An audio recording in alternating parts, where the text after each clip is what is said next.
Within the 40K galaxy, there are threats that shake the very foundation of the stars themselves. All the races within the galaxy must have the strength and heart to face these threats every day of their race's existence. And for humanity, one major source of strength is their Space Marine chapters.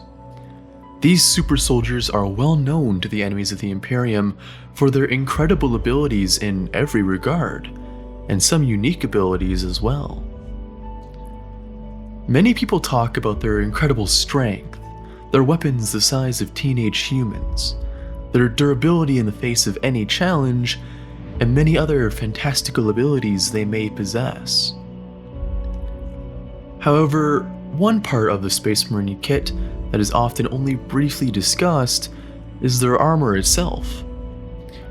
It is widely known that Space Marine armor is incredibly durable, sporting many features like predicting the wearer's movements, auto-stim injectors, target sensors, and many more.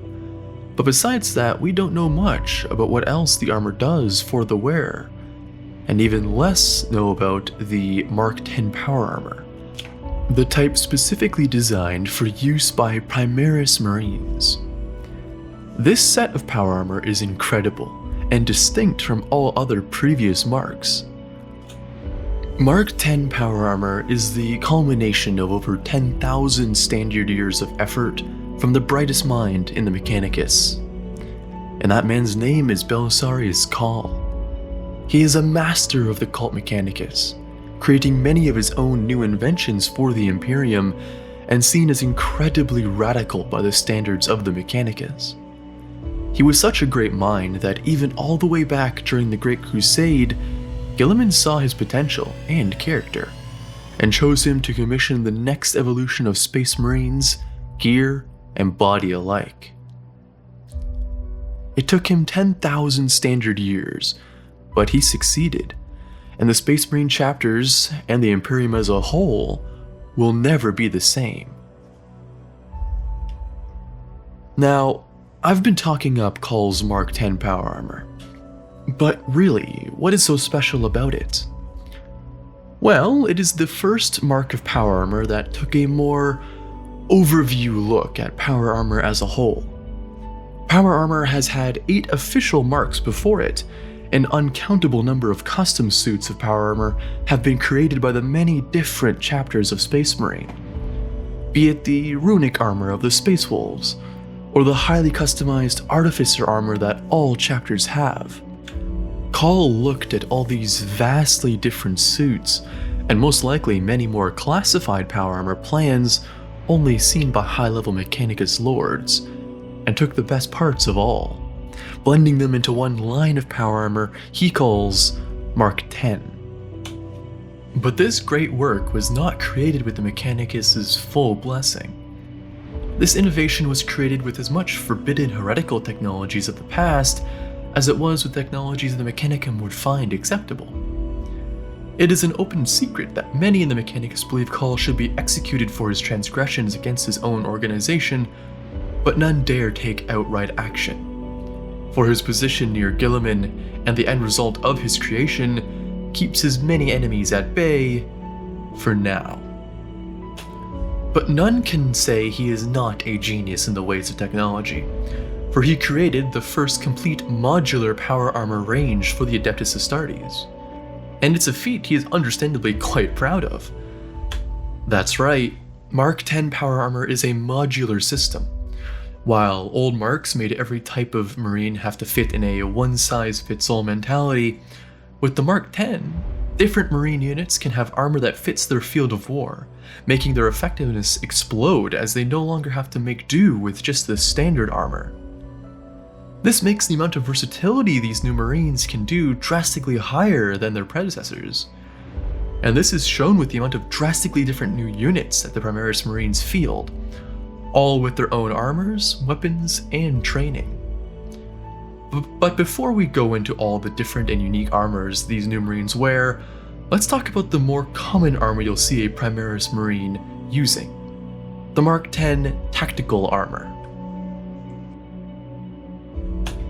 This basic armor is really anything but. It's almost a complete upgrade from the Mark VIII armor, its predecessor. Let's go over the entire armor's more interesting abilities, though. Firstly, the helmet is the mix of two older models of Marine head protection, the Mark IV Maximus helm and the Mark VIII Errant. These two designs were melded to have the Mark X tactical helm have the overall design of the Mark IV, but some systems of the Mark VIII and some heavy improvements that only Call would know of. These helms are incredibly sophisticated, being able to show the wearer auto-updating maps, locations of friendlies and enemies in real time, and having multiple communication links, along with a whole host of protective gear to keep the Marine safe in even a vacuum. The next point of interest is a spot on the forearm of the Marine's armor. While normal Marines would have it covered over with an armor plate, for the officers of a squad, all the way up the chain of command, they can have the area instead replaced with a reinforced vambrace. This vambrace is designed to have a much longer range communicator within it, and the tactical significance of having a much more compact long-range communicator at literally arm's reach is obvious. And it makes it so large-scale engagements can be made much more effectively coordinated, and keeping outlying squads informed on the ever-changing goals of the warfront. Next is the more refined belt of this armor. While it might not sound like much of an improvement, the belt of this armor is much more practical, featuring more storage pouches and being made of a sturdy but flexible mesh. This makes the tactical armor have much more waist movement, letting the Marine do feats of acrobatics that other patterns of battleplate could only dream of. This increase in mobility has been seen put to good use in multiple stories that showcase these new Marines and their equipment, showing Primaris Marines outmaneuvering their opponents in duels and being able to redirect their momentum much easier. And lastly, the most important part of this new armor, the reinforced undersuit. Not only is this suit much more comfortable for the Marine than previous editions, but it is also the layer in the armor that allows it to be modular. It allows the Marine to pick and choose the armor they will wear depending on their designation and future assignment. All this versatility is all thanks to this undersuit and its fantastical technology from humanity's Dark Age. All this and a plethora of productive changes were made to the basic battleplate of the Adeptus Astartes, but now let's get to the more specialized units. Let's now talk about the most heavily reinforced armor in the Mark X range, the Gravis armor. This armor's most stark difference to the common tactical suit is that it is completely designed around survivability and orbital drop insertion missions. Its helm has a much more advanced rebreather than the tactical variant, and it is able to support the Marines through entry into a planet via low orbit insertion. But besides that distinction, it is like the regular tactical helmet. However, for orbital insertion, it has a heavily reinforced armored cowl and gorget that can completely seal the Marine's head. This keeps the Marines safe during atmospheric entries, and can even be lowered during combat to weather particularly close and heavy bombardments.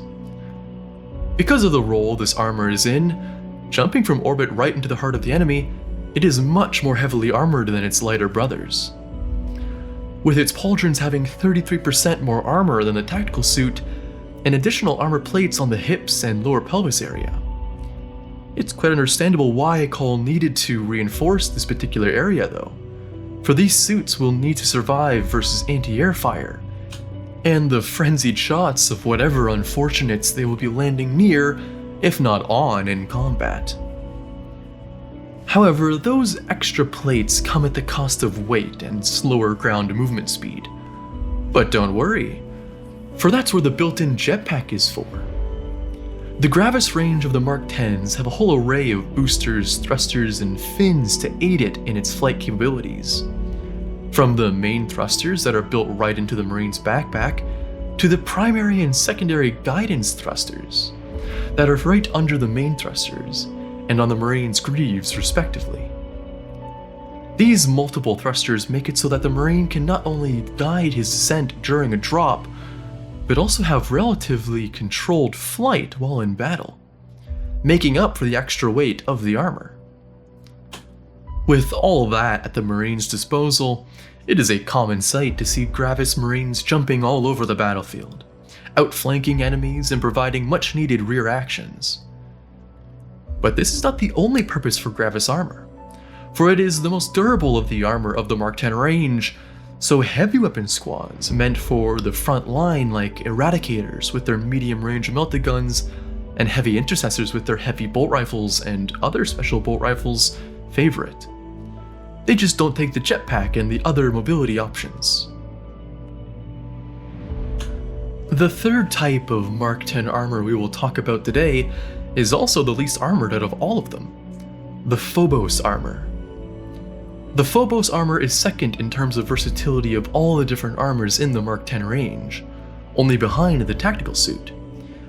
For this is the suit the support units of the chapter wear. This is because this armor did what people thought impossible. It made the walking tanks that are Space Marines have the ability of stealth and having a low profile. This type of armor is lightly armored for Space Marine standards, boasting many more openings in the plate itself, and relying on the tough undersuit to provide the protection. But, as you can imagine, it frees up the Marine to incredible degrees, allowing them to move at almost their unarmored level. But that is not the only major change this armor has. The change that pushed this armor to such a wide degree is its ability of its generator. Space Marine power armor is loud. You can hear their suits rumbling from quite the distance normally. But this suit's generator is completely silent. Not even a whisper can be heard from it even at a very close range. Not only that, but these suits are also incredibly diverse, with each unit that wears one having a vast assortment of tools and arcane gadgets at their disposal. Take for instance the Incursor. These soldiers are frontline tacticians, whose job it is to give tactical data to the surrounding troops and leadership. And to do that job, they wear Phobos armor with the Divinator class Auspex arrays. These Auspex are incredible, taking in every scrap of data around the Marine and passing it through a machine spirit, which then analyzes that information at rates 1,000 times faster than a human and directing that information directly to the Marine. This gives the impression that the Marine can see through walls, predict enemy movements like he's doing divination, and many other incredible feats that would make him seem like a god to a mortal savage. Next, let's look at the Reaver. These Marines are also in Phobos armor, yet their job could not be farther from the Incursor. They are close-range assassins, saboteurs, terrorists. They get into the back lines of an enemy and wreak havoc, sneaking up on enemies and targets alike to destroy them with hails of bolter fire and melee attacks. Their armor is therefore made for this. Their Phobos armor has auto-dampening servo motors, sometimes even grav suits like the Gravis Marines for dropping on targets from the sky. But their most drastic gear are their death masks. These masks are in the shape of human skulls and are jam-packed with every single type of vision techno-arcana you can think of. The Marines can see in perfect dark, in thermal, and able to track audio and life signs, create maps of potential enemy positions with ease, and much, much more. And all at great reliability and distance. It's not only regular Marines that see the value in the Phobos armor either. It's quite often where you will see a chapter official donning a Phobos suit if the situation calls for it. Retrieval missions, lone ops missions, scouting missions are just some of the missions that a commander or higher would need a Phobos suit for. And even the chapter's librarians that favor misdirection spells while in combat might choose a Phobos suit as well for its increased mobility. All of these units and many others use the Phobos armor, but because it's so versatile, it can excel in all these roles. The last type of Mark X armor we will discuss today is Omnis armor.